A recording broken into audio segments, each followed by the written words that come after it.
their duty is to send their children to school.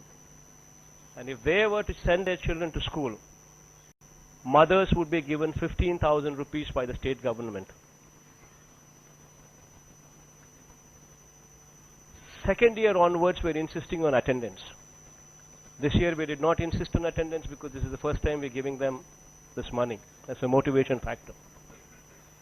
Second year onwards, we're going to insist on 75% attendance from these mothers. So what this would do is this would totally change the complexion of this education society itself. Every child would now start going to schools. Every child would be trained in English. Every child would start to learn speaking in English at that tender age. Somebody starts off English at that age, then the accent changes. Everything becomes polished. If you were to take a dive at a later stage of your life, then the accent also doesn't change.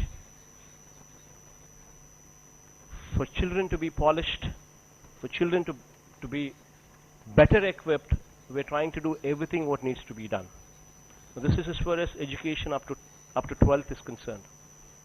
Now moving further, as I've just spoken about GER ratio, where the dropouts beyond intermediate, the numbers what I just spoke about, that we have only 23% of the children actually being enrolled for their higher education beyond intermediate. Now we're changing this as well. We're bringing about a curriculum change where henceforth, starting this year, the degree would not be a 3-year course. It would be a 4-year course which would say degree honors, BCom honors. Engineering would not be 4-year course, but engineering would be a 5-year course which would say BTech honors, where 1 year would be internship, mandatory internship, apprenticeship. We're making sure that the entire curriculum becomes job-oriented curriculum. Because currently there is a mismatch. What you study, what you come out of the college, and what is expected of you in job.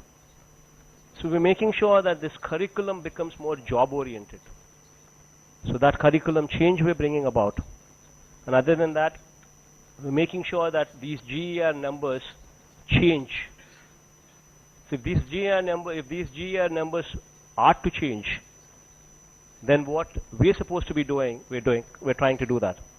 We're making sure that the entire fees reimbursement, 100% fees reimbursement is given to these children. So the children need not, the parents need not be worried about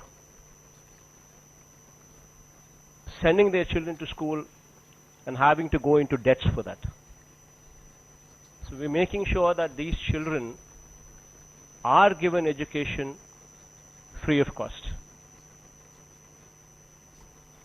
Just not that, we're also making sure that for their boarding and lodging, for their mess charges and their boarding charges, the children are not, even for that 20,000 rupees also, I've seen a lot of parents go through difficult times.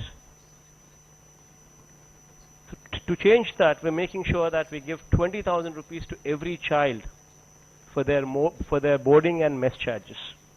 10,000 rupees would be given in this month of February, Jan, Feb, and July, August we're going to give another 10,000 rupees. So we've named it as Vidya Devana and Vasati Devana, along with bringing about this curriculum changes in this bracket of higher education as well. So all this put together, what I see Andhra Pradesh would be one state where every child would be gifted with an asset, a quality asset in the form of education. And with this asset, they would be empowered to elevate their living standards from the current BPL level, below poverty line, to above poverty line level.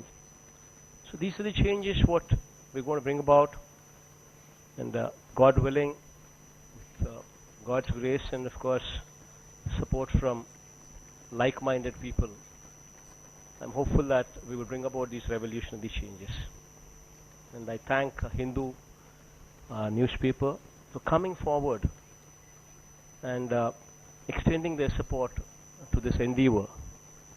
Because the reason is, even though this is good, even though this is required for the society, yet you have few of the people throwing stones. Unfortunate, very unfortunate this is. But I just repeatedly say just one thing to these people who are trying to throw stones. With no disrespect, of course, to anybody, any of them. I just ask one simple question. Where do you send your children to school? Or where do you send your grandchildren to school? If you send your children or grandchildren to Telugu medium, then you ask for Telugu medium. If you are not sending your children and grandchildren to Telugu medium, then please do not insist that we don't take up this road to change the lives of these downtrodden people.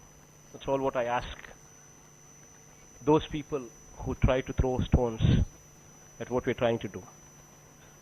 And of course, to one other question what myself and Ram Garu, while we were having breakfast, one other interesting topic came up.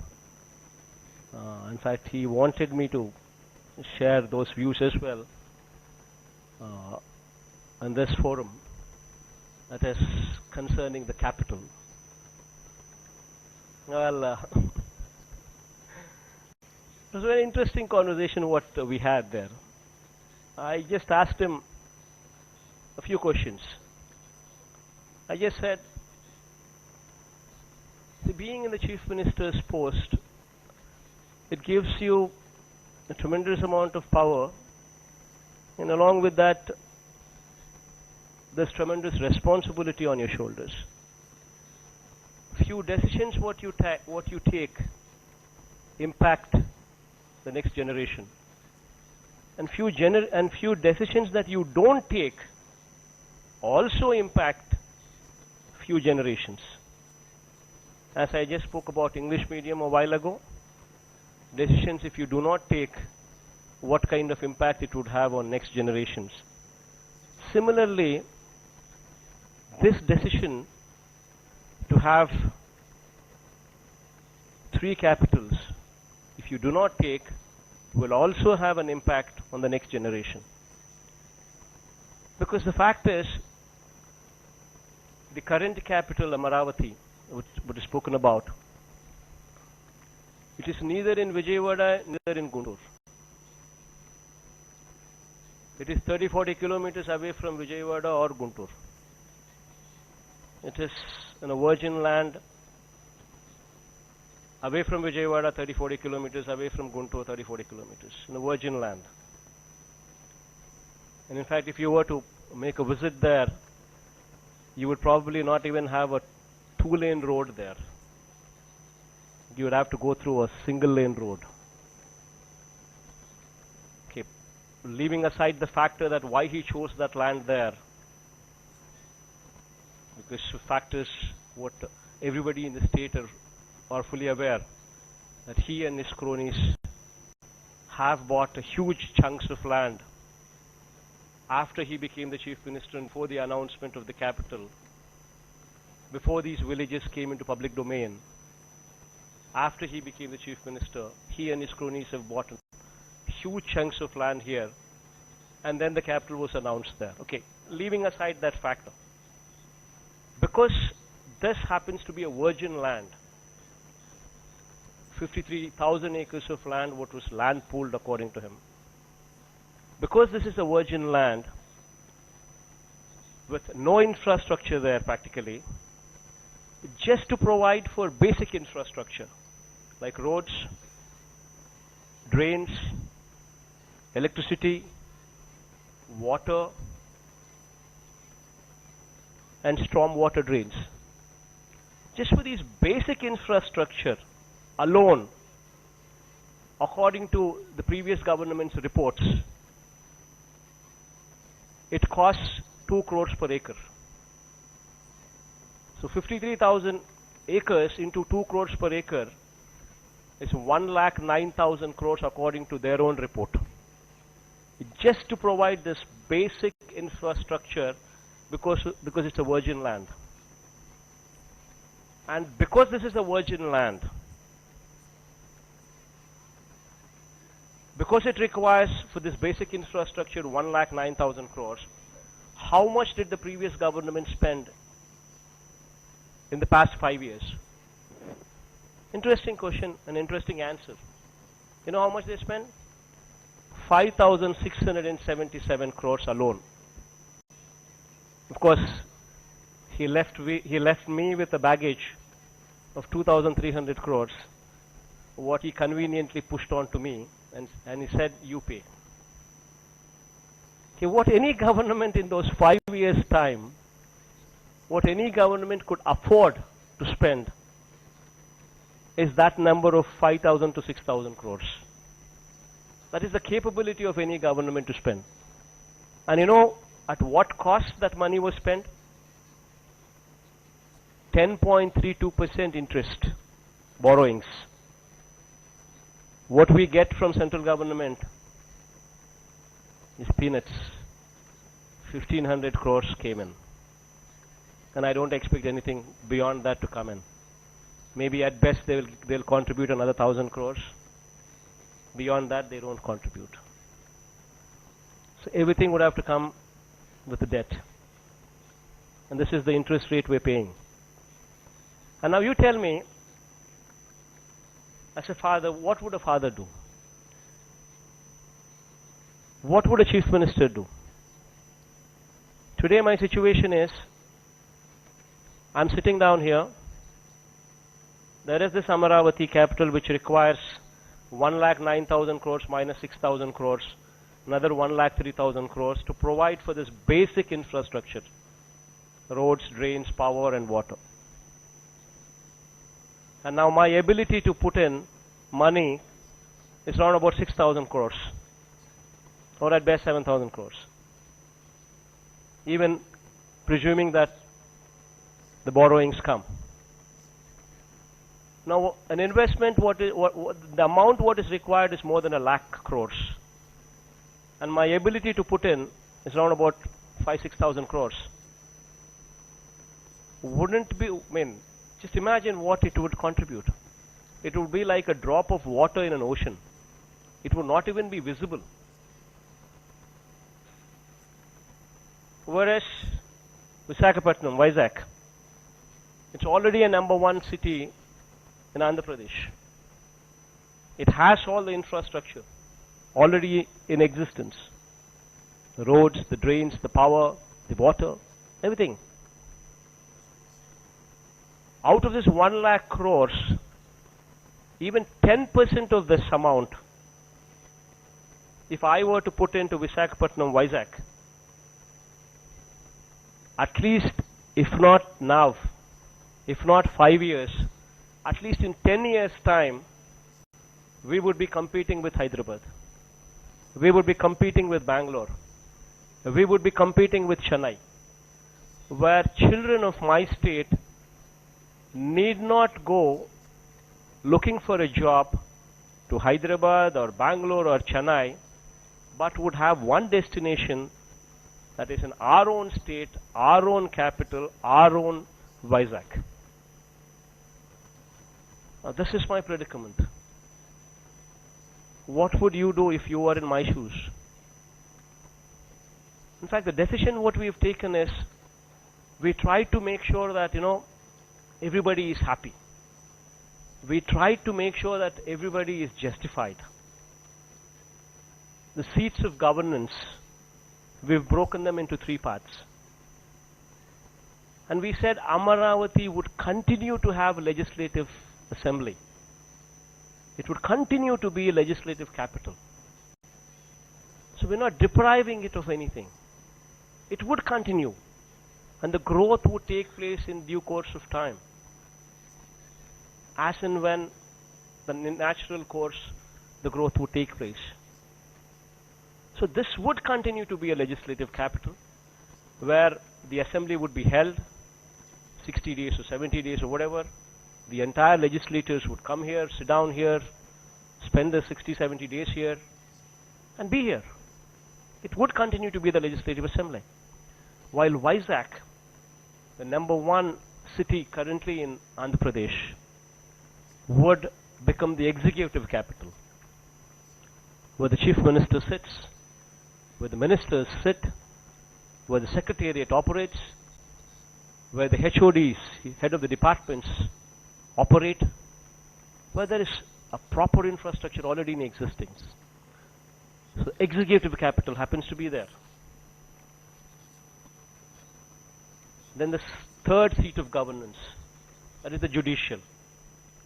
There we made sure that judicial also goes to Rayalaseema, Kurnool,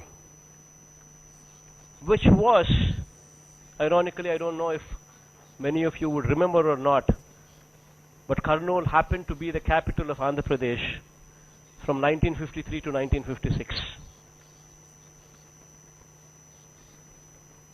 When the state of Andhra Pradesh was carved out, way back in 1937 itself, prior to independence, when we were part of Tamil Nadu, when Telugu people wanted a different state, it was agreed upon, an agreement entered into, that Kurnool, there was an agreement by name Shri Bagh Pact was entered into, where in those days itself, elders in those days have decided that decentralization should take place and seats of governance should be split. And in accordance with that agreement, from 1953 to 1956, Kurnool was the capital of Andhra Pradesh. And to give it its due share, we made sure that judicial capital starts functioning from there. So what we have done is not do any injustice to any part of the state. What we have done is, while we do justice here, justice is imparted to other parts of the state as well. And this we've taken a cautious decision because we would want to see ourselves somewhere. If I am the chief minister of a state, I am answerable to the next generation. And the next generation expects jobs, expects an engine of growth. They want a pride. They come out of the college, a degree in their hands, looking for a job. Where do they go? Today my situation is, I do not have the funds to complete a grandiose capital like Amaravati. And if I were to yield to the so-called critics and not go ahead with the shifting plans of Vizag, then that means I would not be investing in Visakhapatnam, Vizag, which just takes 10% of my costs. Then what would I do after 5 years down the line? We sit down here, we come here, and then we once again say, where is your capital? And I would still say in a village or a mandal headquarters, a Tullur, where I do not have the financial ability to complete it. And then this 1 lakh crores, mind you, is just the basic numbers. 20 years down the line, this 1 lakh crore would probably become 3 lakh crores or 4 lakh crores with interest added to it. So every time we come close, the interest rates once again make sure that 1 lakh becomes 3 lakhs. And we do not have a land bank as the opposition leader Chandrababu Naidu says so. I've asked with the authorities as to how much of land bank we have. Surprising things, surprising information that we've got. Minus the NGT land, the Green Tribunal, according to the norms, whatever land what we are supposed to leave, minus the land that we are supposed to leave because River Conservation Act says, if we were to remove those lands where no construction activity legally is supposed to happen, we're just left with around about 5,200 acres of land. And 5,200 acres of land should give me 1 lakh crores today, or with interest 20 years down the line, if it is 3 lakhs, then this 5,000 should give me 3 lakhs 20 years down the line. So it's 20 crores an acre now, or 5,000 into, probably 3 lakh crores or 4 lakh crores, 90 crores per acre 20 years down the line. So do we have that? Where do we get that money from? So that was the predicament with which we had to take decisions, what we had to take. And all of them sound very revolutionary. But all what I can say is, I have done everything as a father would do. And since I've been bestowed with this responsibility of being a father to the state of Andhra Pradesh, I've done my fatherly duty to the best of my ability. And thank you for this opportunity. And any of you want to ask anything, I'm there to give you some replies. Any of you, have any queries, any doubts, any issues, you can always ask.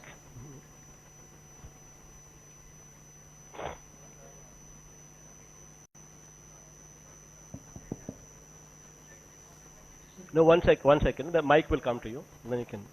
Yeah, you go ahead. Me పేరు ఏం పేరు నా? Your good name? Yeah, na, chepna. I'm basically a physician. I'm interested in education also. Yeah. Because I'm very much interested in the speech of our Chief Minister. Even though it's not my subject, I came here to attend the meeting to compliment the Chief Minister for the good work which he is doing, and I wish him all success. Now, coming to this topic, well, Mr. Chief Minister, your planning is excellent, superb. But the execution also, you have given us the plan. In 4 years, you are going to complete it. But will it become real, or will it become like the plan of my ex-chief minister? I'm sorry, I'm quoting him, because our ex-chief minister also gave so many promises when he assumed the office. But after the course of the completion of his term, we have seen what is happening. Now we are back to square one. Now will it be like that? I don't wish to be like that. I wish that your project is executed. Thank you very much. I would like to know the concrete measures. See, you have given about the financial estimation also for the project. Are you ready with that, or are you waiting for any grant from any other source? Thank you. No, as I've said earlier, the decision to shift originates from the fact that we do not have the funds. Decision to shift originates from the fact that that is less expensive. That takes only 10% of 1 lakh crores. So the very fact that I do not want to mislead people, I do not want to show graphics, I do not want to show Bahubali graphics or Singapore city or Japan, or one of the Japanese cities. I do not want to show those graphics, and I do not want to mislead anybody by doing so. I'm just saying the mere facts. This is reality. We do not have that kind of funds. And if order of priority were to be drawn on, where do we stand? See, today I was discussing the other day the plight of water in drought-prone areas. You know, the situation currently is we've seen good amount of rainfall this year. Yet, in Rayalaseema area, 6 districts, 4 districts of Rayalaseema and Prakasam and Nellore, we've seen a situation where dams are not filled up, where the carrying capacity of the canals, the water carrying capacity in the canals, it's not there. R&R issues are there. To make sure that these dams are filled up, to make sure that these carrying capacities of the canals are in line, with the dams to be filled up. The drought mitigation package, what engineers have arrived at, is a 33,000 crore package.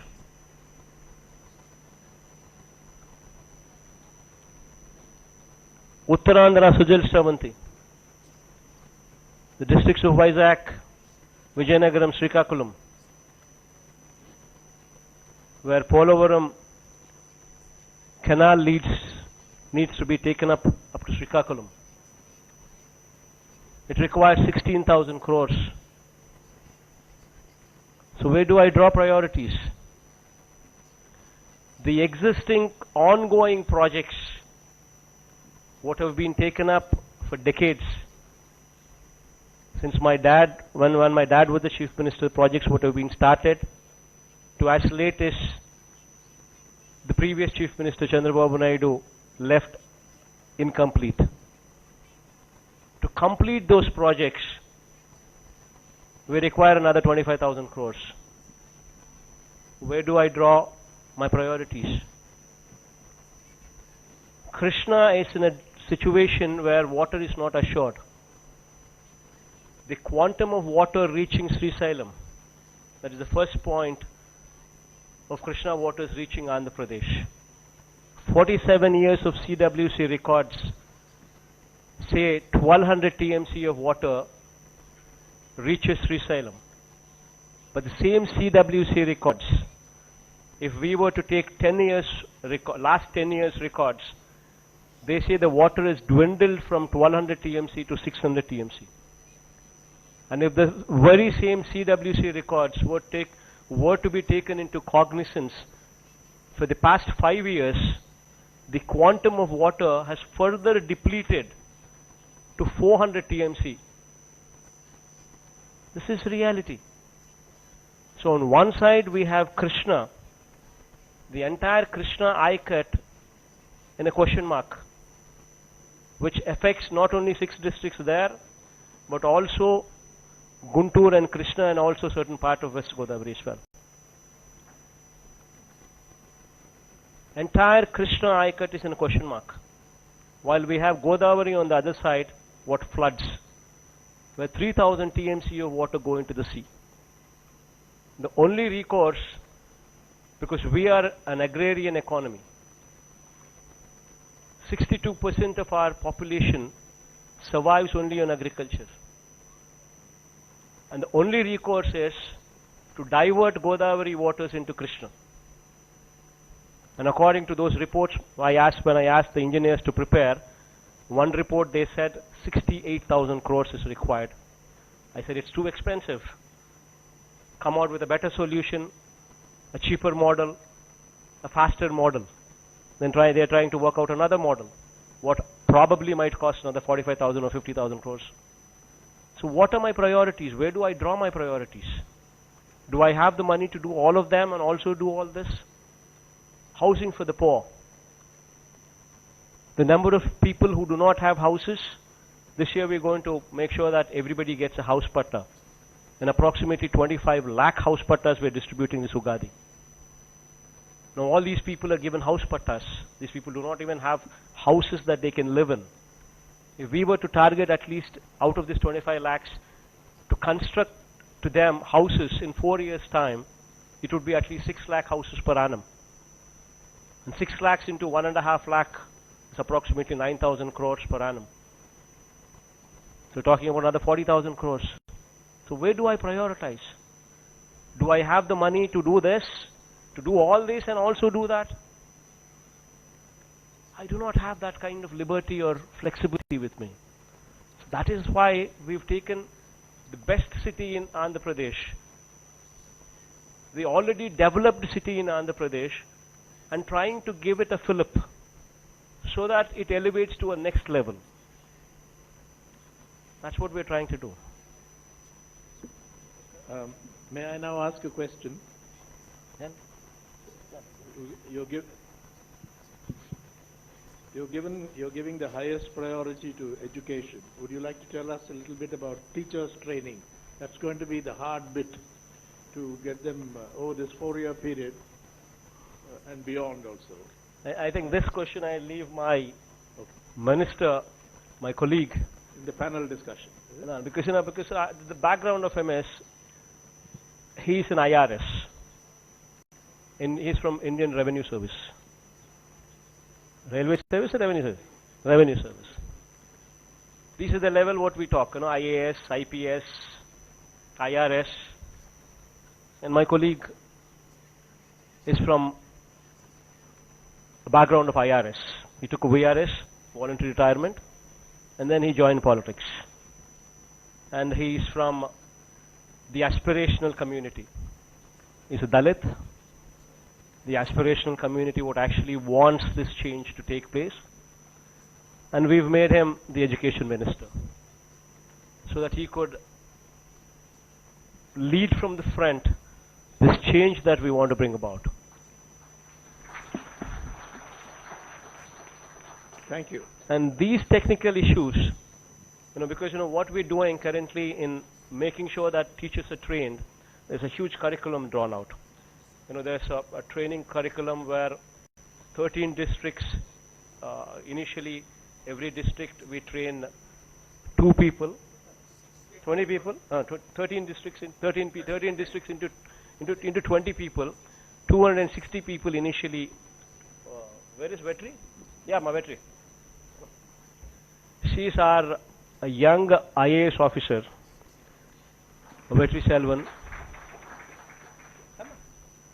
and she is here she is spearheading this campaign program. She is involved in the curriculum part. Curriculum meaning not only evolving the curriculum, but also training of teachers and also the bridge courses for the children. So it involves 2 things. One is the bridge courses for the children. The second is the second part is the training curriculum for the teachers. So on both these issues, she is the one who is in charge.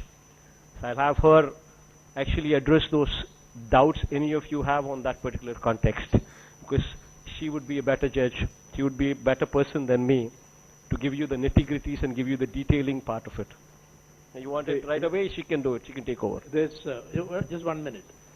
It is a very lucid presentation of the case for change.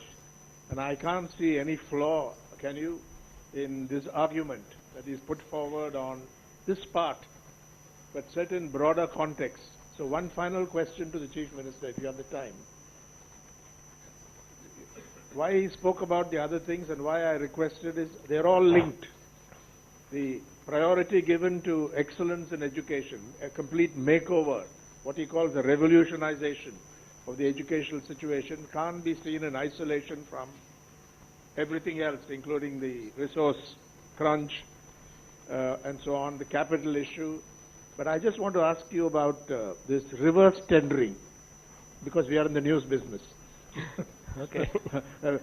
In some way that is also linked, because that is going to, you told me when I called on you last time that you hope to save 15 to 20% on all major projects. And what's the initial experience? In fact, this was also one of the discussions what both of us had. First time in the country, we brought about a change in the way governance is done to root out corruption from the bottom. The first time in the country, we've laid guidelines where the country would follow. We made sure that every contract initially goes to a judge before it goes for a tendering process. There is an act what is constituted to look into this.